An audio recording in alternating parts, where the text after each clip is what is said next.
தமிழ்நாடு முதலமைச்சர் விஜய் சட்டப்பேரவையில் பாரம்பரிய வேட்டி சட்டைக்கு மாற்றாக கருப்பு நிற கோட் சூட் அணிவதற்கு பின்னால் சில முக்கிய காரணங்கள் இருக்கின்றன. தமிழக அரசியலில் பல தசாப்தங்களாக தொடரும் வழக்கமான வெள்ளை வேட்டி சட்டை உடையை மாற்றி தான் ஒரு புதிய தலைமுறை மற்றும் மாற்றத்திற்கான தலைவர் என்பதை காட்ட இந்த உடையை முதல்வர் விஜய் தேர்ந்தெடுத்துள்ளார். ஒரு மாநிலத்தின் நிர்வாகத்தை மிகவும் தொழில்முறை சார்ந்த மற்றும் உலகளாவிய கார்ப்பரேட் பாணியில் நவீனமாக வழிநடத்த போவதை குறிக்கும் விதமாக இது பார்க்கப்படுகிறது.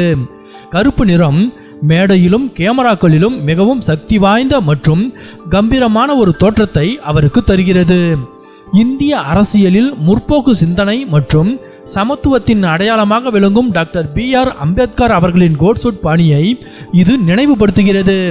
இன்றைய இளைய தலைமுறையினரை கவரும் வகையிலும் நவீன அரசியல் ஆளுமையை வெளிப்படுத்தும் விதமாகவும் இந்த கருப்பு நிற கோட்சூட் உடையை முதலமைச்சர் விஜய் சட்டப்பேரவையிலும் முதல்வர் அலுவலகத்திலும் அணிந்து வருகிறார்.